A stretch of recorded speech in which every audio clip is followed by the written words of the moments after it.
DSC నియామకాల్లో అవకతవకలు జరిగిన విషయాన్ని ప్రభుత్వం అంగీకరించి విద్యాశాఖ మంత్రి నారా లోకేష్ మంత్రి పదవికి రాజీనామా చేస్తే ప్రజలు హర్షిస్తారని, లేదంటే చరిత్రహీనులుగా మిగిలిపోతారని వైఎస్ఆర్సీపీ గిద్దలూరు నియోజకవర్గ ఇన్ఛార్జ్ కందూరి నాగార్జున రెడ్డి ప్రభుత్వాన్ని హెచ్చరించారు.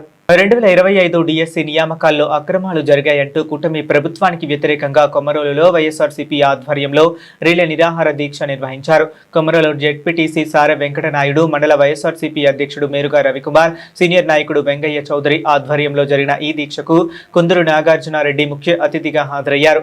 6 మండలాలకు చెందిన వైఎస్ఆర్సీపీ నాయకులు, కార్యకర్తలు, డిఎస్సి నిరుద్యోగ అభ్యర్థులు, యువత పెద్ద సంఖ్యలో దీక్షలో పాల్గొన్నారు. ఉదయం 10 గంటల నుంచి సాయంత్రం 5 గంటల వరకు రీలే నిరాహార దీక్ష కొనసాగుతుంది. ఈ సందర్భంగా కుందూరు నాగార్జునారెడ్డి మాట్లాడుతూ కూటమి ప్రభుత్వ 2 ఏళ్ల పాలన ప్రజా వ్యతిరేక పాలనగా మారిందని విమర్శించారు. అక్రమ కేసులు బనాయించడం, ప్రజలను ప్రతిపక్షాలను అణిచివేయటం తప్ప ప్రభుత్వం చేసిందేమీ లేదని ఆరోపించారు.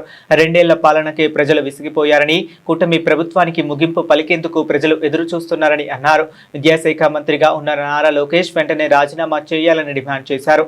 నిరుద్యోగులకు నెలకు 3000 నిరుద్యోగ భృతి ఇస్తామని హామీ ఇచ్చిన ప్రభుత్వం మాట తప్పిందని ఆరోపించారు. విద్యార్థులకు సంబంధించిన ఫీజు రియంబర్స్మెంట్ బకాయిలను వెంటనే చెల్లించాలని డిమాండ్ చేశారు. వైఎస్ఆర్ కాంగ్రెస్ పార్టీ అధ్యక్షుడు వైఎస్ జగన్మోహన్ రెడ్డి ఆదేశాల మేరకు డిఎస్సి నియామకాల్లో అవకతవకలకు వ్యతిరేకంగా రాష్ట్ర వ్యాప్తంగా రీలే నిరాహార దీక్షలు చేపడుతున్నామని తెలిపారు. డిఎస్సి వ్యవహారంలో ప్రభుత్వం తన తప్పును అంగీకరించి సిబిఐతో విచారణ జరిపించి నిజాయితీని నిరూపించుకోవాలని కుందూరు నాగార్జునరెడ్డి డిమాండ్ చేశారు. ఈ కార్యక్రమంలో 6 మండలాలకు చెందిన వైఎస్ఆర్సీపీ నాయకులు, మాజీ సర్పంచులు, ఎంపీటీసీలు, పార్టీ కార్యకర్తలు, నిరుద్యోగ యువత, ప్రజలు పాల్గొన్నారు.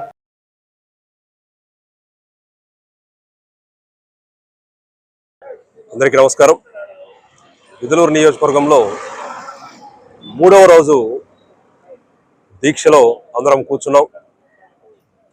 నిరుద్యోగులకు జరుగుతున్న అన్యాయం, డిఎస్సి మీద జరిగిన అక్రమాల మీద, విద్యార్థుల ఫీజు రియంబర్స్మెంట్ మరియు నిరుద్యోగ భృతి ఏదైతే ఉందో 3000, ఈ 3 అంశాల మీద ఈ దీక్ష మరియు 10వ తారీఖు ర్యాలీ, దాంట్లో భాగంగా 3వ రోజు కుమరోలు మండలంలో అందరం కూర్చోన్నాం.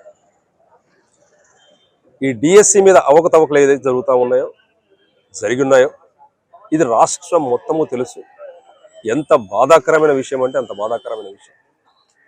ఎగ్జామ్ కండక్ట్ చేయడం అనేది చాలా చాలా తప్పుదోవలో ఈ పరీక్షని కండక్ట్ చేస్తున్నారు. ఎగ్జామ్ ఎవరైతే పేపర్ తయారు చేసిన టీంలో ఎవరైతే ఉన్నారో, ఎక్కడైతే తయారు చేసినారో ఆ ఆఫీస్లో పనిచేస్తున్న ఉద్యోగి ఎవరైతే ఉన్నారో ఆ ఉద్యోగికి మొదటి ర్యాంక్ వచ్చింది. దాని తర్వాత ఆ లిస్టు మార్చేసి ఇంకో లిస్టు తయారు చేసినారు. ఆ లిస్టులో కొత్త పేర్లు తీసుకొని వచ్చినారు. ఆ వ్యక్తే నేను 10 సంవత్సరాల నుంచి ఆ డిపార్ట్మెంట్లో పనిచేస్తున్నానని చెప్పడం, అతనికే మొదటి ర్యాంక్ రావడం, ఇవన్నీ చూసి మళ్ళీ లిస్టు మార్చిన తర్వాత మళ్ళీ కొత్త ర్యాంక్ లిస్ట్ వచ్చింది. ఒకటి ప్రశ్న పేపర్ ఏదైతే ఉందో ఎగ్జామ్ పేపర్ సెట్ చేయడమే చాలా చాలా తప్పుదోవ. రెండవది, దాంట్లో 5-6 ప్రశ్నలు పూర్తిగా అన్ని ఆన్సర్లు ఒకటేనంట. అంటే ఒక ప్రశ్నకి 4 ఆన్సర్లు మల్టిపుల్ చాయిస్లో ఉంటే 4 ఆన్సర్లు ఒకటే ఉంటాయండి. అదొకటి. మరియు స్పోర్ట్స్ కోటా గురించి మనకు వింటూనే ఉన్నాం. ఎంత దారుణమైన పరిస్థితి. పార్టిసిపేషన్ సర్టిఫికేట్ ఉంటే ఉద్యోగం ఇచ్చిన దాఖలాలు దేశంలో ఎక్కడా ఎప్పుడూ లేవు. పార్టిసిపేషన్ సర్టిఫికేట్కి ఎవరు ఇవ్వరు.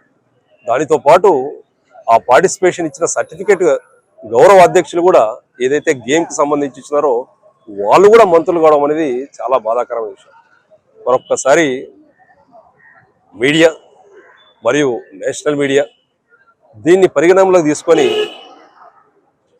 కేంద్ర ప్రభుత్వానికి తెలిసే భాగంలో మీరు కూడా భాగస్వాములై ఇక్కడ జరుగుతున్న అన్యాయాన్ని అన్ని విధాలుగా కేంద్ర ప్రభుత్వం చూసి చర్యలు తీసుకునే విధంగా, ఇక్కడ నైతిక బాధ్యత వహించి ఇక్కడ విద్యాశాఖ మంత్రులు రాజీనామా చేసే విధంగా ముందుకు తీసుకువెళ్లాల్సిందిగా ఈరోజు 3వ రోజు దీక్షలో ప్రతి ఒక్కరం పాలు పంచుకొని ఈ ప్రభుత్వాన్ని ఈ 2 సంవత్సరాల్లో ప్రవేశపెట్టిన సంక్షేమ పథకాలు ఏమీ లేవు.